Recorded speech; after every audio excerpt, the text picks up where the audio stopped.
Assembly సమావేశాలంటే ప్రజా సమస్యల మీద ప్రభుత్వాన్ని నిలదీయటానికి ఒక మంచి అవకాశము.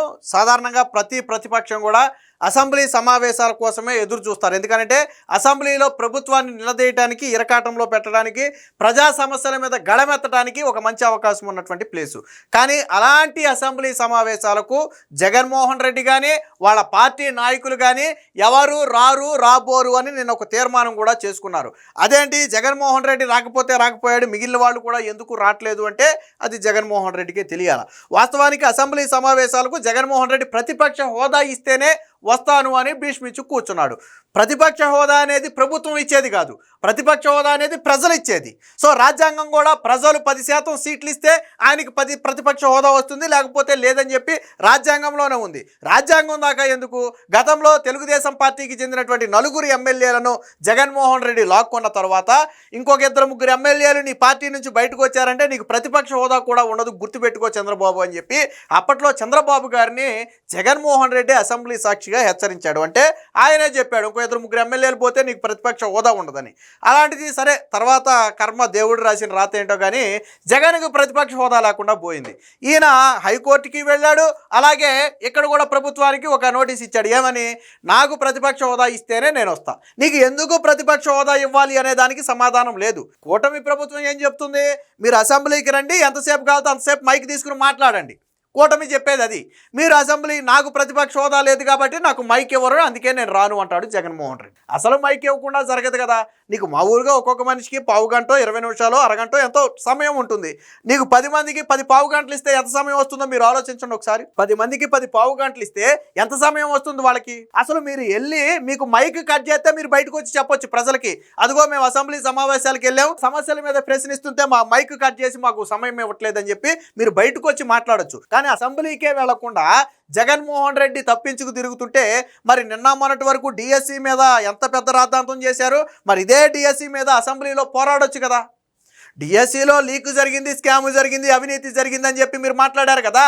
అదేదో అసెంబ్లీకి వెళ్ళి అసెంబ్లీలో ఆధారాలు చూపించి మాట్లాడొచ్చు కదా శాసనసభలో. ఎందుకు శాసనసభకి వెళ్ళట్లేదు? శాసనసభకి వెళ్ళొచ్చు కదా, మంచి అవకాశం. కరెక్ట్గా డిఎస్సి మీరు చేసే ఆరోపణల సమయానికి అసెంబ్లీ సమావేశాలు వచ్చాయి. ఎందుకు వెళ్ళట్లేదు అంటే 2 భయాలు. ఒకటి, కూటమి దీన్ని ఆధారాలతో సహా, వీళ్ళు చేసిన ఆరోపణల ఆధారాలతో సహా అసెంబ్లీలో తిప్పకూడదు, ఎందుకంటే అధికారులన్నిటికీ వివరణ ఇచ్చి ఉన్నారు. సో రెండోది, ఆల్రెడీ వీళ్ళు కోర్టుకి వెళ్తే అసలు వీళ్ళ పిల్లే తీసుకోవడానికి కోర్టు నిరాకరిస్తున్నటువంటి పరిస్థితి. అంటే కోర్టే ఏమీ లేదు అని చెప్పిన తర్వాత వీళ్ళు ఆరోపణలు చేస్తే అర్థం ఉండదు. అలాగే వీళ్ళు చేసే ఆరోపణలకు అసెంబ్లీలో ఆధారాలతో సహా సమాధానం ఇస్తే అది కూడా వీళ్ళకి, బయట అంటే విమర్శలు చేయటం ఈజీ, బయట అంటే ధర్నాలు, రాస్తారోకోలు చేయటం ఈజీ, కానీ అసెంబ్లీలో ఆధారాలు కావాలి. నోటితో మాట్లాడితే కుదరదు, ఆధారాలు కావాలి. అసెంబ్లీలో ఆధారాలను ప్రభుత్వం చూపించే అవకాశం ఉంది. ఆ భయంతోనే వీళ్ళు అసెంబ్లీకి వెళ్ళట్లేదు. రెండోది, ఇంకొక పెద్ద ప్రాబ్లం ఏంటంటే నిన్నే గ్రూప్ 1కి సంబంధించి సిట్ తన నివేదికను సమర్పించింది. సో ఈ సిట్ నివేదికలో వైసీపీ హయాంలో జరిగిన గ్రూప్ 1లో భారీ అవకతవకలు జరిగాయి, మార్పులు చేర్పులు జరిగాయి. ఇష్టారాజ్యంగా వాచ్మెన్లు, హోంగార్డులు, సెక్యూరిటీ గార్డులు, ఎలక్ట్రీషియన్లు, గృహిణీలు వీళ్ళ చేత ఇష్టానురాజ్యంగా పేపర్లు దిద్దించడమే కాకుండా వేసిన మార్కులను 2-3 సార్లు మార్చి వేసినట్టుగాను, వైట్నర్లు వాడినట్టుగాను నిన్న సిట్ తన నివేదికలో పేర్కొంది. సో దేశంలోనే సంచలనం రేపుతున్నటువంటి గ్రూప్ 1 ఎగ్జామ్ ఇది. ఇప్పుడు సిట్ నివేదిక తర్వాత, కోర్టు తీర్పు తర్వాత ఇంకా ఎలా ఉంటుందో ఒకసారి చూడండి. ఇదే అసెంబ్లీలో లేవనెత్తుతుంది కూటమి ప్రభుత్వం. ఈ గ్రూప్ 1 అవకతవకలు అనేది రాజకీయ ఆరోపణలు కాదు, వైసీపీ చేస్తున్నటువంటి డిఎస్సి ఆరోపణలు కాదు. వైసీపీ చేసే డిఎస్సి ఆరోపణలు రాజకీయ ఆరోపణలు, ఆధారాలు లేవు, ఎక్కడ కోర్టులో కూడా నిరూపించలా. కానీ ఇప్పుడు కూటమిగాన గ్రూప్ 1 ఆరోపణలు చేస్తే అవి రాజకీయ ఆరోపణలు కాదు, సిట్ ఇచ్చిన నివేదిక, హైకోర్టు ఆధ్వర్యంలో నియమించబడి సిట్ ఇచ్చినటువంటి నివేదిక, 10,000 పేజీల నివేదిక అది. కాబట్టి ఇరకాటంలో పడతారు. నిన్న మొన్నటి వరకు డిఎస్సి మీద రాద్ధాంతం చేస్తే ఇప్పుడు పచ్చి వెలక్కాయ గొంతులో పడినట్టుగా గ్రూప్ 1 అక్రమాలు బయటకు వచ్చాయి. దీంతో వైసీపీ పరిస్థితి ఇప్పుడు కక్కలేక మింగలేక, అందుకే అసెంబ్లీ సమావేశాలకు డుమ్మా కుట్టారు. కానీ శాసన మండలిలో మాత్రం వీళ్ళు పోరాడతారంట. ఎందుకని? శాసన మండలిలో పోరాడితే అది పెద్ద, అంటే వీళ్ళకి కొద్ది బలం ఉన్నది శాసన మండలిలో ఒకటైతే, రెండోది శాసనసభలో మాట్లాడటం వేరు, శాసన మండలిలో మాట్లాడటం వేరు. శాసనసభ అనేది సాధారణంగా ప్రజల్లోకి ఎక్కువ వెళుతుంది, ప్రజల చేత ఎన్నుకోబడినటువంటి శాసన సభ్యులందరూ కూడా అక్కడే ఉంటారు, ప్రజలందరూ కూడా వీక్షించేది అదే. కానీ శాసన మండలిని పెద్దగా పట్టించుకోరు. అంటే అందులో జరిగే సమావేశాలను ఎవరు చూడరు, శాసనసభ సమావేశాలు ఎక్కువ చూస్తారు, దానికి పెద్ద హైప్ కూడా రాదు. సో అందుకని జగన్మోహన్ రెడ్డి ఏం చేశాడు, శాసన మండలిలో పోరాడాలంట. శాసన మండలిలో చేసే పోరాటమే శాసనసభలో కూడా చేయొచ్చు కదా. ఇప్పుడు మీరు డిఎస్సి అన్నారు, నిన్న మొన్నటి వరకు జగన్మోహన్ రెడ్డి రైతు సమస్యలన్నీ పరామర్శలకు వెళ్ళాడు కదా. ఏదో పొగాకు రైతు అన్నాడు, మొక్కజొన్న రైతు అన్నాడు, ఆ రైతు అన్నాడు, ఈ రైతు అన్నాడు. ఆ రైతు సమస్యలను కూడా అసెంబ్లీలో నిలదీయొచ్చు. అలాగే దిశ ఏదైతే బిల్లు ఉందో ఆ బిల్లుని ప్రభుత్వం వెనక తీసుకుంటే సాక్షిలో ఇష్టం వచ్చిన కథనాలు రాశారు, ఇది ప్రభుత్వ చేతకాంతరమని. మరి ఆ దిశ బిల్లు మీద కూడా నిలదీసే అవకాశం అసెంబ్లీకి వెళ్తే ఉంది. కాకపోతే ఇవన్నీ ఆధారాలతో తిప్పికొడతారు. జగన్మోహన్ రెడ్డి హయాంలో అసలు దిశ చట్టమే గాల. 5 ఏళ్ల పాటు కేంద్రం మీరు మార్పులు చేర్పులు చేసి పంపండి అంటే ఈయన తిరిగి పంపను కూడా పంపలా, జగన్మోహన్ రెడ్డి దగ్గరే పెట్టి కూర్చున్నాడు. అది కూడా పార్లమెంటు సాక్షిగా ఇచ్చినటువంటి సమాధానం. సో ఇవన్నీ బెడిసి కొడతాయి. వీటన్నిటికీ మించి గ్రూప్ 1లో జరిగినటువంటి అవకతవకలు అనేవి జగన్మోహన్ రెడ్డిని తీవ్రంగా ఇబ్బంది పెడతాయి. అసెంబ్లీలో గన గ్రూప్ 1 అంశం మీద చర్చ పెట్టి నిలదీస్తే అది వైసీపీకి మింగుడు పడని అంశంగా మారుతుంది. రాజకీయంగా నిరుద్యోగ యువతలో ఒక చైతన్యానికి దారి తీస్తుంది. వైసీపీ హయాంలో జరిగినటువంటి అవకతవకలు అక్రమాలకు సంబంధించి ప్రజల్లోకి బలంగా వెళుతుందనే ఒక భావనతోనే ఇది అసెంబ్లీలో చర్చకు రాకూడదంటే ముందు మనం వెళ్ళకూడదు. ఈ ఉద్దేశంతోనే జగన్మోహన్ రెడ్డి అసెంబ్లీ సమావేశాలకు డుమ్మా కొట్టాడు. నిన్న స్పీకర్గా ఉన్నటువంటి అయ్యన్న పాత్రుడు గారు కూడా కొన్ని ఆసక్తికర వ్యాఖ్యలు చేశారు. అసెంబ్లీకి సమావేశాలకు రాకుండా కొంతమంది వైసీపీ ఎమ్మెల్యేలు రిజిస్టర్లో దొంగ సంతకాలు పెట్టి అసెంబ్లీలో కనపడరు, కానీ వచ్చినట్టు సంతకం పెట్టి వెళ్ళిపోతున్నారంట. సో వీళ్ళకి జీతాలు ఎందుకు ఇవ్వాలి, అలాగే ఎమ్మెల్యే ఎమ్మెల్సీ క్వార్టర్స్ రెడీ అయినాయి, ఆల్రెడీ ఇవ్వడానికి సిద్ధమైనవి. సో వీళ్ళు అసెంబ్లీకి రాని వాళ్ళకి అసలు క్వార్టర్స్ ఎందుకు ఇవ్వాలి, అంతేకాకుండా వీళ్ళ మీద ఎందుకు అనర్హత వేటు వేయకూడదు. సో ఇలాంటి కొన్ని అంశాలను అయ్యన్న పాత్రుడు గారు కూడా మాట్లాడారు. ఇదే అంశాన్ని బొత్స సత్యనారాయణ దగ్గర మీడియా లేవనెత్తితే ఆయన కూడా స్పీకర్ గారు చేతిలో ఉంటే చేసుకోమనండి, మాకేం భయం లేదు, చేసుకుంటే చేసుకోమని అంటున్నాడు. ఆయన కూడా పాపం ఆయన కూడా ఏ సమాధానం చెప్పాలో తెలియట్లా. అంటే మొత్తంగా జగన్మోహన్ రెడ్డి అసెంబ్లీ సమావేశాలకు భయపడుతున్న మాట వాస్తవం. ఈయన బయట డిఎస్సి సమస్యలు అంటాడు, రైతు సమస్యలు అంటాడు, దిశా చట్టానికి వెన్నుపోటు పొడిచారు వీళ్ళు అంటారు, లేకపోతే ఇంకేదో రాష్ట్రంలో లా అండ్ ఆర్డర్ ఫెయిల్ అయిందని చెప్తాడు, జగన్మోహన్ రెడ్డికి సెక్యూరిటీ లేదంటాడు. కానీ ఏ అంశం మీద మాట్లాడటానికి అసెంబ్లీకి మాత్రం పోనంటాడు.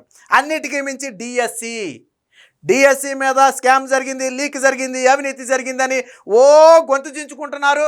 అదేదో అసెంబ్లీలోకి వెళ్ళి అడగండి అయ్యా, అసెంబ్లీలో గొంతు చించుకోండి అయ్యా అంటే ససేమిరా మేము అసెంబ్లీకి మాత్రం వెళ్ళాం. ఎందుకని, మేము అసెంబ్లీకి వెళ్తే గ్రూప్ 1 బయటికి తీస్తారు. గ్రూప్ 1 బయటికి తీస్తే మొత్తం ఇది జగన్మోహన్ రెడ్డితో పాటు వాళ్ళ నాయకులు మెడలందరికీ చుట్టుకుంటుంది. సో ఇదొక తీవ్ర రూపం దాల్చబోతుంది. రేపొద్దున హైకోర్టు ఇచ్చేటువంటి తీర్పు ఎలా ఉంటుందో ఎవరికి తెలియదు. అవకతవకలు అయితే జరిగాయి, అది వాస్తవం, కోర్టు కూడా కాదనలేదు. ఎందుకంటే సిట్టు నివేదికలో ఉన్నటువంటి రిపోర్ట్ అది. సిట్టును నియమించిందే హైకోర్టు, వేరొకళ్ళు కాదు. సో అంటే జగన్మోహన్ రెడ్డి ఏమో డిఎస్సి మీద ఆరోపణలు చేస్తాడు, కనీసం కోర్టులో ఎక్కడా కూడా లీకు స్కాము జరిగిందని ఒకరు కూడా పిటిషన్ వేయాల. కానీ జగన్మోహన్ రెడ్డి హయాంలో దిద్దినటువంటి గ్రూప్ 1 మూల్యాంకనలో అవకతవకలు జరిగాయని 408 మంది పిల్ దాఖలు చేస్తేనే ఈ విచారణ చేశారు. వాళ్ళ అనుమానం నిజమేనని చెప్పి ఈరోజు సిట్టు కూడా తేల్చింది. ఆ భయంతోనే జగన్మోహన్ రెడ్డి అసెంబ్లీ సమావేశాలకు డుమ్మా కొడుతున్నాడు. నాకు అర్థం కాల, అసలు ప్రతిపక్ష హోదా అనేది ప్రజలు ఇవ్వాల్సినటువంటి ప్రతిపక్ష హోదా, ప్రజలు ఇవ్వని దాన్ని ప్రభుత్వం ఇవ్వాలని జగన్మోహన్ రెడ్డి అడగటం అనేదే చాలా విడ్డూరంగా ఉంది. దీనికి సంబంధించినటువంటి వార్త కూడా ఒకటి వచ్చింది, ఒకసారి చూద్దాం. ప్రతిపక్ష హోదా లేని సభలో చేయగలిగింది ఏమీ లేదు, మండలిలో బలంగా ఉంది కాబట్టి అక్కడ నిలదీయండి, డిఎస్సినే మన తొలి ప్రాధాన్యం, వైకాపా ఎమ్మెల్యేలు ఎమ్మెల్సీల సమావేశంలో మాజీ సీఎం. సో శాసనసభలో వైకాపాకు ప్రతిపక్ష హోదా లేదని, అందువల్ల సభలో చేయగలిగింది ఏమీ లేదని ఆ పార్టీ అధ్యక్షుడు మాజీ ముఖ్యమంత్రి జగన్ వ్యాఖ్యానించారు. శాసనసభలో తాను చెప్పాలనుకున్న వాటిపై ప్రెస్ మీట్లలో మాట్లాడతానన్నారు. సోమవారం నుంచి అసెంబ్లీ సమావేశాల నేపథ్యంలో బుధవారం ఆ క్యాంపు కార్యాలయంలో వైకాపా ఎమ్మెల్యేలు ఎమ్మెల్సీలతో సమావేశం అయితే అయ్యారు.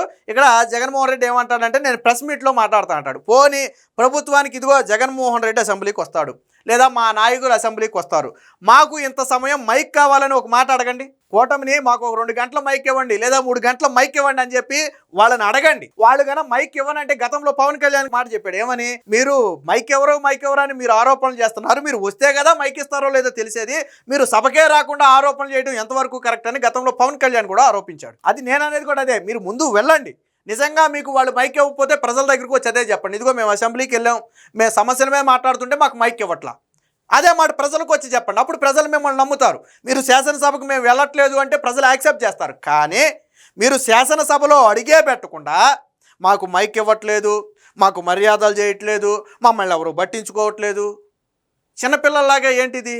మీరు మైక్ వెళ్ళండి, మైక్ ఇవ్వకపోతే బయటకు వచ్చేయండి, బాయ్కాట్ చేసి బయటకు వచ్చేయండి, వాకౌట్ చేయండి.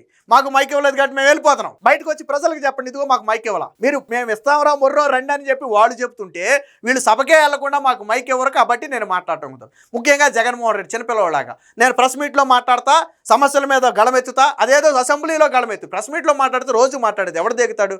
అసెంబ్లీలో మాట్లాడితే ప్రభుత్వాన్ని ఇరకాటంలో పెట్టొచ్చు. కానీ జగన్ ఆ ప్రయత్నం చేయట్లా. ఎందుకని? ఈ గ్రూప్ 1 అంశం అనేది జగన్ మెడకు బలంగా చుట్టుకుంటుంది. వీళ్ళు లేవనెత్తిన డిఎస్సిని రేపొద్దున ఆధారాలతో అసెంబ్లీలో తిప్పి కొడితే అది జగన్మోహన్ రెడ్డికి తల ఎక్కడ పెట్టుకోవాలో తెలియదు కాబట్టి ప్రస్తుతానికి అసెంబ్లీ సమావేశాలకైతే జగన్ డుమ్మా కొట్టాడు. మొత్తానికి ఆ గెలిపించిన 11 నియోజకవర్గాలు కూడా ఇప్పుడు బాధపడుతున్నాయి. మేము అనవసరంగా గెలిపించినట్టు ఉన్నాం, మిగతా వాళ్ళందరూ బాగానే నిర్ణయం తీసుకున్నారు తప్ప ఈ 11 మందిని మేము అనవసరంగా గెలిపించినట్టుగా ఉన్నామని చెప్పి ఇప్పుడు ఆ నియోజకవర్గాల ప్రజలు కూడా బాధపడే పరిస్థితి. మొత్తంగా అసెంబ్లీ సమావేశాలకు జగన్మోహన్ రెడ్డి భయపడ్డాడు అనే మాట మాత్రం వాస్తవంలాగానే కనపడుతుంది.